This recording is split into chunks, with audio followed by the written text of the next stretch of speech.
Cumplí 18 años un viernes. En mi fiesta, mi papá me llevó a un lado y me susurró que necesitaría firmar unos papeles para mi tío. Solo una formalidad, dijo sonriendo. Le devolví la sonrisa, asentí con la cabeza, y luego fui al baño. Le puse seguro a la puerta, abrí mi celular y llamé al abogado que mi abuelo había contratado años atrás, específicamente para este momento. Mi papá no sabía que yo lo sabía, y yo no sabía que él estaba a punto de descubrir que la herencia que planeaba vender ya tenía dueña desde hacía 3 años. Pero antes de continuar, revisa si ya estás suscrito al canal y escribe en los comentarios. ¿Desde dónde estás viendo este video? Nos encanta saber hasta dónde llegan nuestras historias. Mi nombre es Valeria Mendoza, y durante la mayor parte de mi vida creí que mi familia era simplemente complicada, no disfuncional, no fría, solo complicada. Era lo que me decía a mí misma mientras ayudaba a mi abuela a regar el jardín en su rancho, mientras mi papá y mi tío se quedaban en el porche calculando cuánto podría valer ese terreno si se vendiera. Complicado es la palabra que usamos cuando no queremos enfrentar lo que es de verdad. Mi abuelo, don Raúl Mendoza, era un hombre de pocas palabras y mucha paciencia. Construyó el rancho con sus propias manos en los años 80, en una época en que la tierra aún no era moneda de especulación, era suelo puro, lugar para pisar, para sembrar, para echar raíces. Tenía una forma de hablar con la que siempre parecía estar enseñando algo, incluso cuando comentaba sobre el clima o arreglaba una cerca. Aprendí a escucharlo de una manera diferente a como escuchaba a mi papá. Con mi papá, yo filtraba. Con mi abuelo, lo absorbía todo. Desde que tengo uso de razón, pasaba los fines de semana en el rancho. No porque estuviera obligada, sino porque quería. Mientras mi mamá, Carmen, se quedaba en casa arreglándose las uñas y mi hermano Diego jugaba videojuegos, yo estaba ahí, con las botas enlodadas, aprendiendo dónde goteaba la tubería vieja, qué parte de la cerca empujaban las vacas en invierno, o cómo hacer que un esqueje de limón pegara. Mi abuelo me mostraba todo con esa calma que solo alguien que tiene paz consigo mismo logra tener. Hay una tarde que no se me borra de la cabeza. Yo debía tener unos 13 años. Estábamos sentados a la orilla de la presa cuando él miró hacia el horizonte y me dijo que un día ese lugar sería mío. No por ser el mayor, no por ser hijo o hija, sino porque era la única que entendía que un lugar no es patrimonio, es historia. No lo entendí bien en esa época. Me pareció bonito, pero no lo entendí. Mi familia, por otro lado, entendía todo en cifras. Mi papá, Roberto, tenía un despacho contable que vivía al borde del precipicio financiero. Mi tío Mauricio era agente inmobiliario, de esos que sonríen mientras calculan los metros cuadrados con la mirada. Mi mamá transitaba entre ambos mundos con una habilidad impresionante. Cuando había dinero, era amable y atenta. Cuando no, se ponía de nervios, y yo me convertía en el problema. Crecí sabiendo que el rancho era codiciado. Escuchaba las pláticas en la mesa a la hora de cenar cuando creían que yo no prestaba atención. El terreno valía bastante. La ubicación era buena. Cuando el viejo se muera, esa frase aparecía en las conversaciones como una coma, como si fuera la cosa más natural del mundo hacer planes sobre la muerte de alguien mientras ese alguien todavía respiraba. Mi abuelo Raúl murió cuando yo tenía 15 años. Un derrame cerebral, rápido, sin aviso. Un miércoles por la mañana estaba arreglando la bomba de agua, y el jueves ya no estaba. Fui al panteón con el corazón roto de una manera que ni siquiera podía nombrar. No era solo tristeza. Era la sensación de que algo muy sólido había desaparecido bajo mis pies. En el velorio, mientras todavía le sostenía la mano fría a mi abuela Esperanza, vi a mi papá y a mi tío en un rincón, con esa expresión de quien acaba de resolver un problema complicado. No de quien acaba de perder a su papá, de quien acaba de heredar una solución. Ese día, yo tenía 15 años y 0 poder. Pero tenía ojos y memoria. Mi abuela Esperanza me llamó a un lado 3 días después del entierro. Estaba sentada en la mecedora del porche, con una taza de té enfriándose en su regazo. Me miró por un largo rato antes de hablar. Me dijo que mi abuelo se había preocupado por lo que pasaría después, que él conocía a sus hijos, los amaba, pero los conocía, y que había tomado precauciones. No me dio detalles. Solo me dijo que cuando yo cumpliera los 18 años, un abogado se pondría en contacto, que no debía firmar nada, de ninguna manera, antes de eso. Nada. Y que si alguien me presionaba, debía llamarla a ella primero. No pregunté nada más. Solo la abracé. En los siguientes 2 años y medio, aprendí a vivir con un secreto que a duras penas cabía dentro de mí. Después de la muerte de mi abuelo, el comportamiento de mi familia cambió de una forma que parecía tener un guión detrás. Sutil al principio, una referencia por aquí, una indirecta por allá, pero progresivo, como la marea subiendo. Mi papá empezó a hablar del rancho con un sentido de propiedad que antes no existía en su voz. Nuestra propiedad allá arriba. El terreno de la familia. Antes siempre era el rancho de mi papá. Ahora era de ellos. Mi abuela Esperanza todavía vivía ahí. Tenía 72 años, un jardín que cuidaba como si fueran sus hijos y una lucidez mental que avergonzaría a gente 30 años más joven. Pero mi papá y mi tío parecían no ver eso. Veían a una viejecita, una transición inevitable, un proceso que solo requería tiempo. Fui al rancho todos los fines de semana que pude durante ese tiempo. A veces solo estábamos mi abuela y yo. Ella me enseñaba a hacer pan dulce, a prensar hierbas para té, a identificar cuando la tierra está demasiado seca solo por el olor. Eran cosas que ella decía que yo iba a necesitar saber. Yo entendía el mensaje entre líneas sin que tuviera que explicármelo.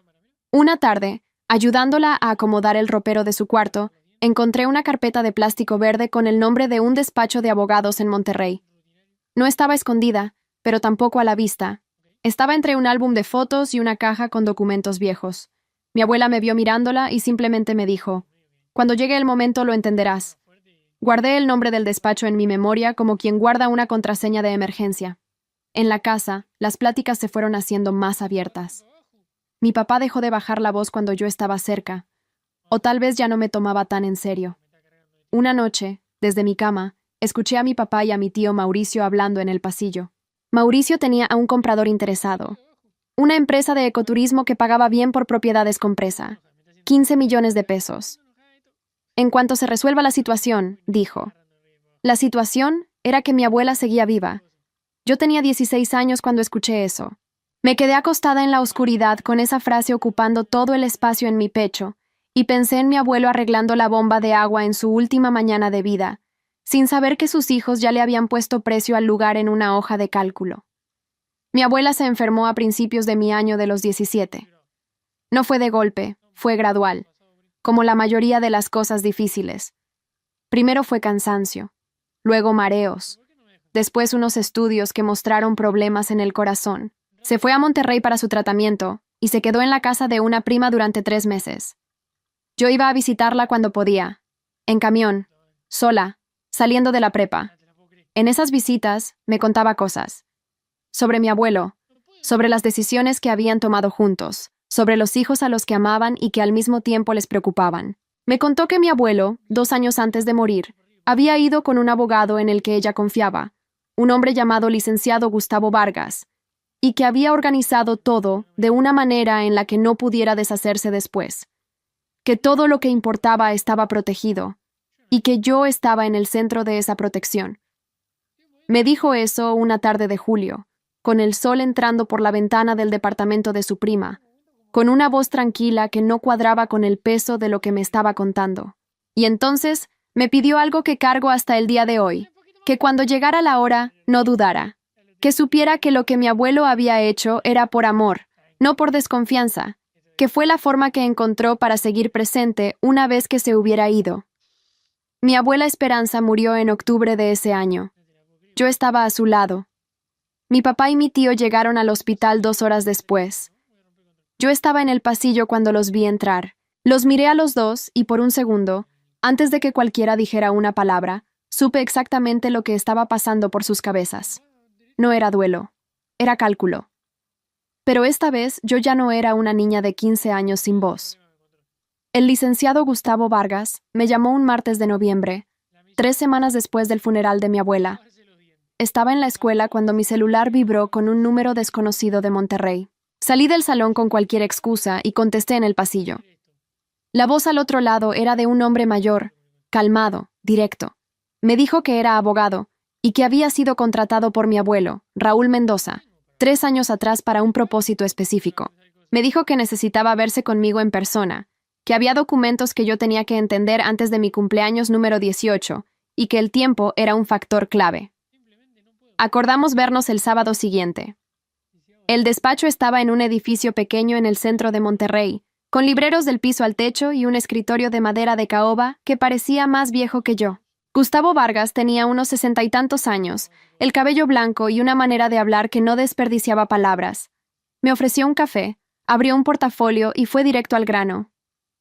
Mi abuelo Raúl, mientras aún vivía y en plenas facultades mentales, había constituido un fideicomiso irrevocable, una estructura legal que transfería la propiedad del rancho y una cuenta de ahorros acumulada durante décadas a ese fondo, con una única beneficiaria designada.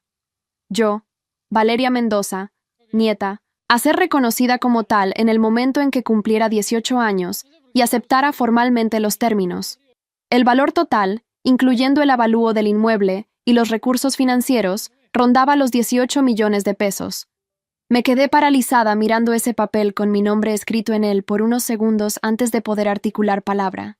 Gustavo siguió explicando. La propiedad nunca había entrado a la sucesión testamentaria de mis abuelos porque se había transferido al fideicomiso en vida. Jurídicamente, no le pertenecía ni a mi papá ni a mi tío. Nunca les había pertenecido, no desde esa tarde en que mi abuelo fue con el notario a firmar los documentos. Había más. Mi abuelo había dejado una instrucción específica, que no se me comunicara nada antes de cumplir los 18 años, para que no pudieran presionarme, mientras todavía fuera menor de edad. Gustavo había guardado ese secreto durante 3 años. Mi abuela Esperanza sabía todo, y estaba de acuerdo con cada coma del plan. Le pregunté por qué mi abuelo había hecho eso sin decírselo a sus hijos. Gustavo se quitó los lentes, los limpió despacio y se los volvió a poner. Me dijo que mi abuelo había dejado una carta explicando todo, pero que la carta solo podía abrirla yo, después de firmar los términos de aceptación del fideicomiso, el día de mi cumpleaños. Salí del despacho con el peso de un secreto nuevo y la claridad de que mi familia no sabía nada de eso, y que en algún momento entre ese día y mi cumpleaños número 18 iban a pedirme que firmara algo. Yo solo necesitaba no firmar nada antes de hablar con Gustavo primero. Mi cumpleaños era en 6 semanas. Regresé a la casa en camión, mirando por la ventana cómo pasaba la ciudad, y pensé en la cantidad de veces que mi abuelo debió haberme mirado sabiendo todo eso, sabiendo que estaba construyendo una protección que solo tendría sentido una vez que él se hubiera ido. Y aún así, me siguió enseñando a identificar la tierra seca por el olor, a saber en dónde estaba débil la cerca, a hacer que un arbolito de limón pegara. No me preparó para heredar, me preparó para pertenecer. Me tomó semanas asimilar de verdad esa diferencia.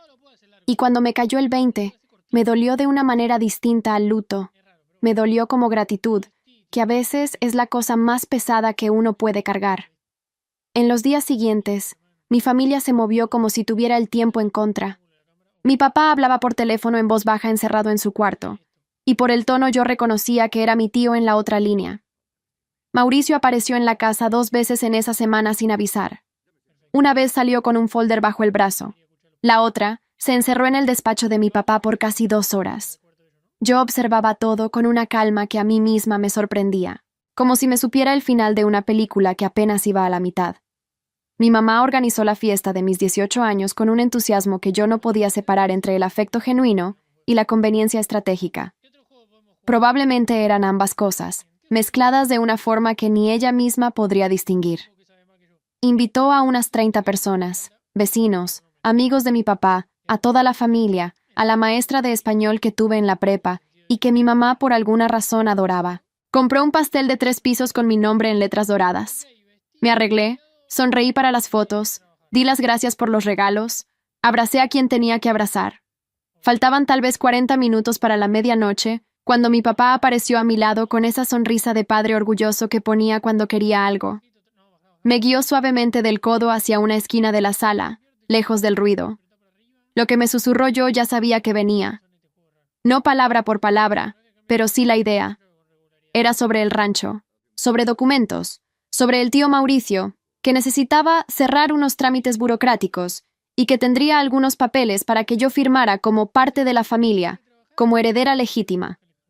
Me dijo que era algo sencillo, rápido, que era lo que mis abuelos hubieran querido, que la familia estuviera unida.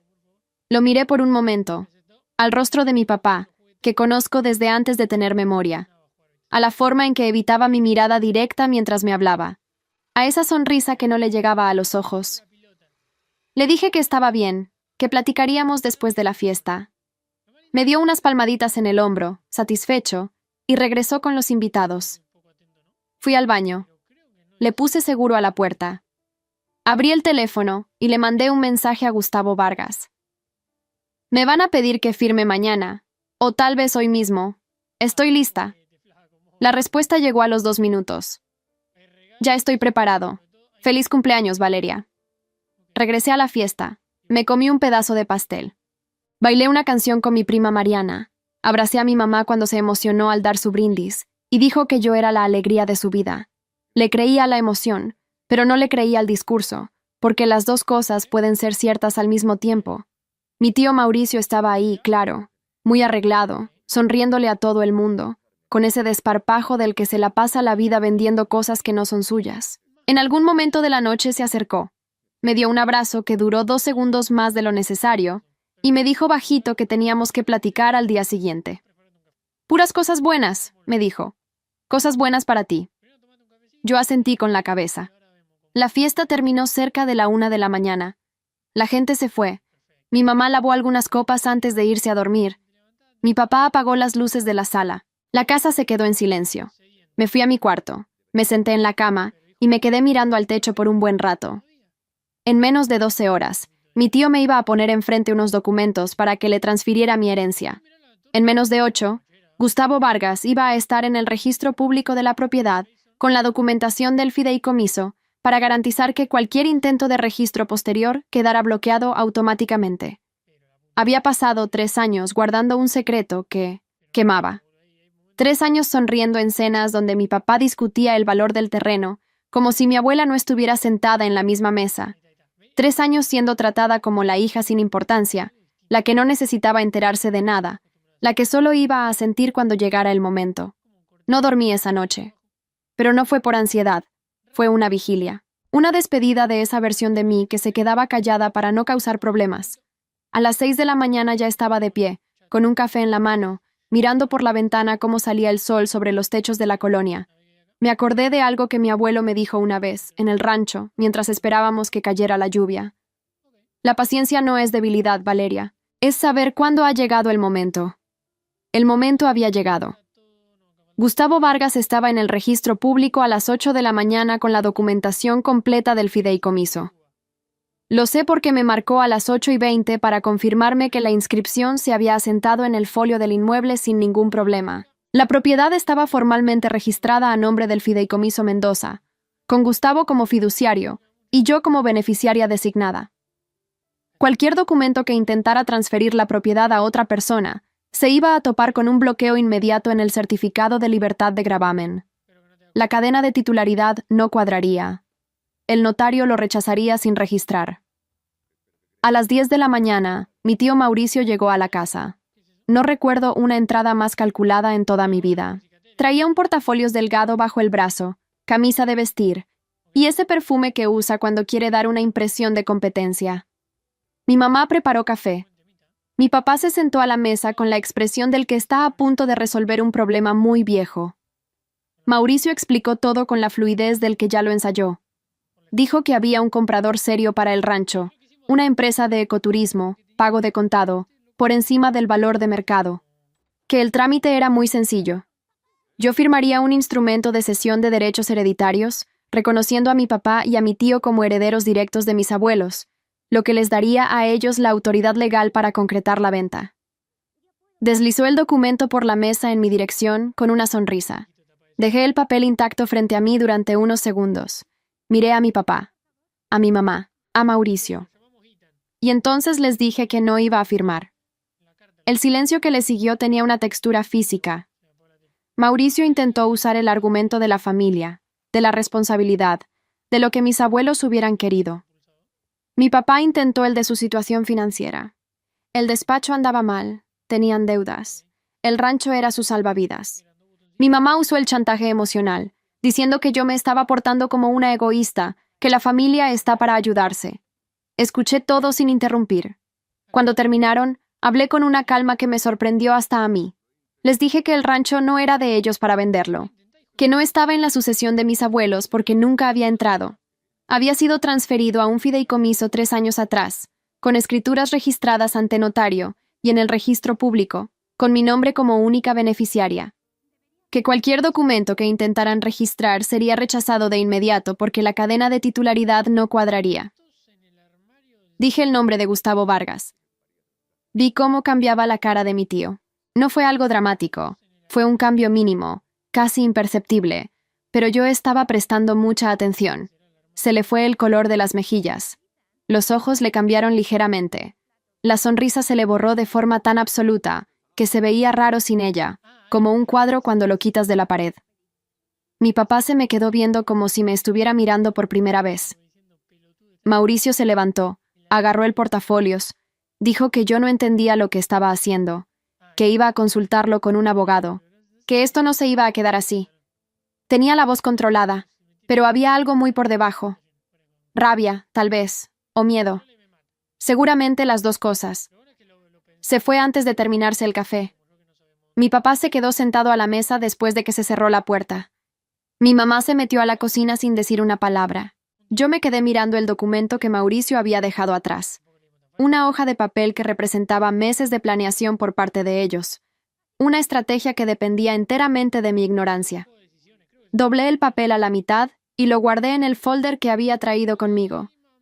Evidencia, me dijo Gustavo más tarde. Siempre guarda la evidencia. Mi papá me miró un largo rato antes de hablar. Me dijo que me había portado muy mal, que había puesto a la familia en segundo plano, que mis abuelos no hubieran querido eso. Le contesté que mi abuelo había planeado exactamente eso, y que lo había hecho porque conocía a los hijos que tenía. Los amaba, y aún así, tomó la decisión que tomó. Que tal vez mi papá debería ponerse a pensar en lo que eso significaba. Me levanté de la mesa y me fui a mi cuarto. Por primera vez en 3 años, me había quitado de los hombros el peso que cargaba. Las consecuencias llegaron en efecto dominó, una tras otra, cada una haciendo un ruido diferente. Mi tío Mauricio descubrió, al consultar a su abogado ese mismo día, que Gustavo Vargas tenía razón en absolutamente cada detalle.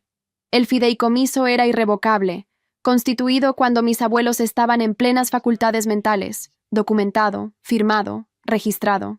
La única forma de impugnarlo sería probando la incapacidad de los otorgantes al momento de la firma, lo cual era imposible, porque mi abuelo se había encargado de hacerse una evaluación psiquiátrica esa misma semana, precisamente para evitarlo. El comprador que Mauricio había encontrado, la empresa de ecoturismo, exigió explicaciones cuando la compraventa no avanzó. Mauricio había firmado un contrato de exclusividad con ellos, comprometiéndose a entregar el inmueble en 30 días. Con el registro bloqueado y la titularidad en el fideicomiso, no tenía forma de cumplir. Le hicieron válida la cláusula de penalización, el 20% del valor acordado, alrededor de 3 millones de pesos, que Mauricio ahora debía a título personal. Mi papá no intentó pelear el fideicomiso. Creo que en el fondo sabía que sería inútil, y tal vez, en algún lugar que aún no podía nombrar, sabía también que él no tenía la razón. El despacho contable lo malvendieron al mes siguiente. Después de liquidar las deudas, les quedó muy poco. Mi mamá volvió a trabajar como técnica en enfermería, que era a lo que se dedicaba antes de casarse. En la casa, el silencio que se instaló después de aquel sábado era de un tipo muy específico. No era hostil. Era el silencio del que está pensando, del que está teniendo que enfrentar algo por primera vez, sin la salida fácil de una propiedad que les resolviera la vida. Mauricio me marcó una sola vez. Le dije que se arreglara con el licenciado Gustavo. Me colgó. Mi papá me llamó 3 días después. No para negociar, al menos no esta vez, para decirme que necesitaba entender qué había pasado. Quedamos de vernos para un café. Fue incómodo pero necesario.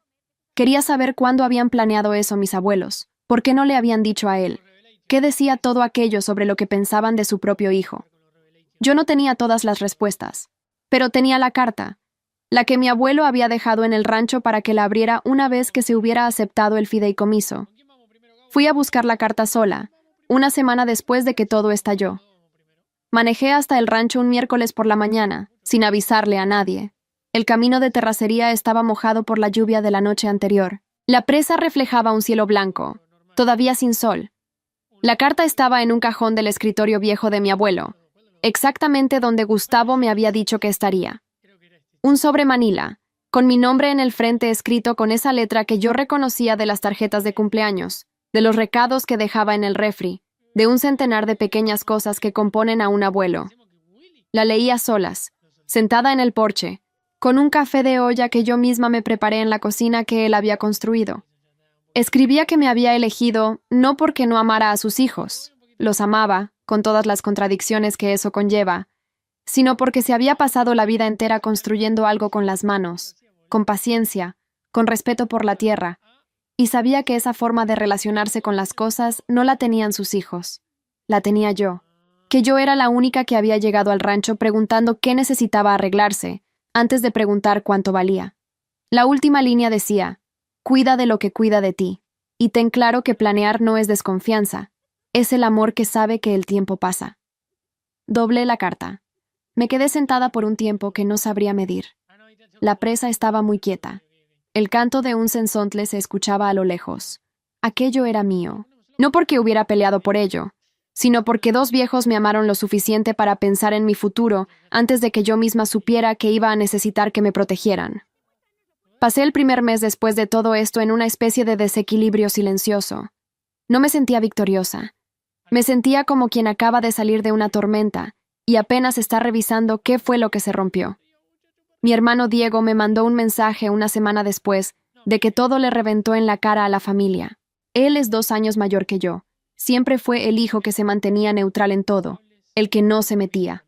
El mensaje fue corto. No sabía nada. Sé que no hace ninguna diferencia ahora, pero sentía que tenía que decírtelo. Le contesté que claro que hacía la diferencia, porque la hacía. Mi mamá fue la última en hablar conmigo. No fue una plática fácil. Lloró, se puso a la defensiva, intentó acomodar los hechos de una manera que la dejara mejor parada. Yo la escuché. No estuve de acuerdo, pero la escuché. Al final, me dijo algo que se me quedó grabado. Nunca quise quitarte el rancho, solo quería resolver el problema. Creo que de verdad lo creía. Creo que es posible querer resolver tu propio problema y lastimar a alguien al mismo tiempo, sin darte cuenta de lo que estás haciendo.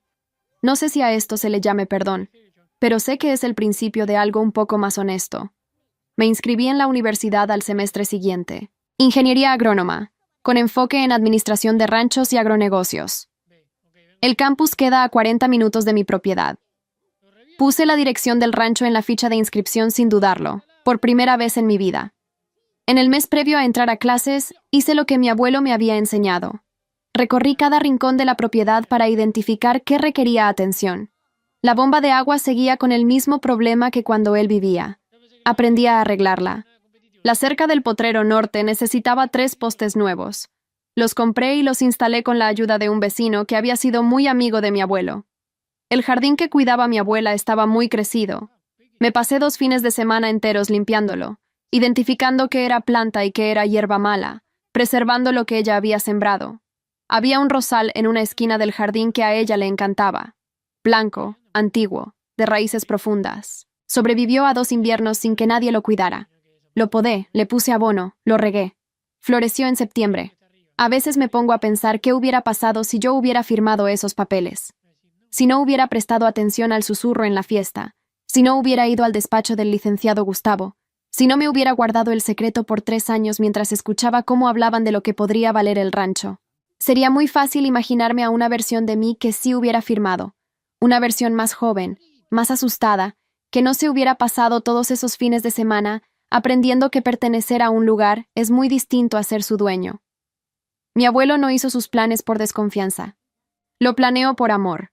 El tipo de amor que mira hacia el futuro, que acepta que no va a estar ahí para protegerte, y que por lo tanto hace todo lo que puede mientras aún está a tiempo. Hay una frase que se me quedó clavada desde que leí su carta. No es la más rebuscada, es sencilla, directa, como era él. Planear no es desconfianza, es el amor que sabe que el tiempo pasa. Pienso en eso a la hora de tomar mis propias decisiones ahora. Cuando estudio la legislación agraria no nada más para pasar el examen, sino porque algún día voy a necesitar saberlo. Cuando llevo un registro de todo lo que hago en el rancho, cada arreglo, cada mejora, cada siembra, no por un tema burocrático, sino porque el cuidado bien documentado es el idioma que habla el futuro. Mi papá me llamó un domingo de agosto. No me llamó para pedirme nada, o al menos eso pareció.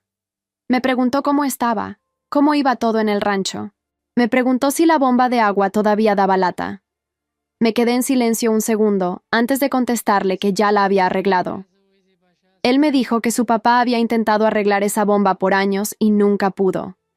Hubo una pausa, y luego me dijo, a él le hubiera gustado saber que tú sí pudiste.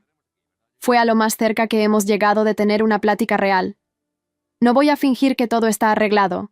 Las familias no funcionan así. No hay resoluciones finales. Hay procesos. Hay decisiones que se toman todos los días sobre qué cargas y qué sueltas. Hay momentos en los que el resentimiento vuelve a salir sin avisar, como el canto de ese sensontle que a veces chilla afuera de la ventana a las 5 de la mañana. Pero también hay mañanas en el rancho con el café en la mano y la presa tranquila frente a mí, con la certeza de estar en un lugar que me pertenece, no porque le haya ganado a alguien en algo, sino porque dos viejos pudieron verme con total claridad antes de que yo misma pudiera hacerlo.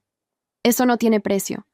Pero mi abuelo, tan pragmático como siempre fue, se aseguró de garantizar que no necesitara tenerlo. Si llegaste hasta aquí y sentiste algo, coraje, alivio, esperanza, o solo esa sensación de no estar solo en estas historias familiares complicadas, entonces esta historia logró lo que yo quería. Ahora que si te gustó esta historia, dale clic en suscribirse y dime en los comentarios, ¿qué parte te dejó con la boca abierta? Ah, y no te olvides de hacerte miembro para tener acceso a videos exclusivos que no subo aquí. Ahí te espero.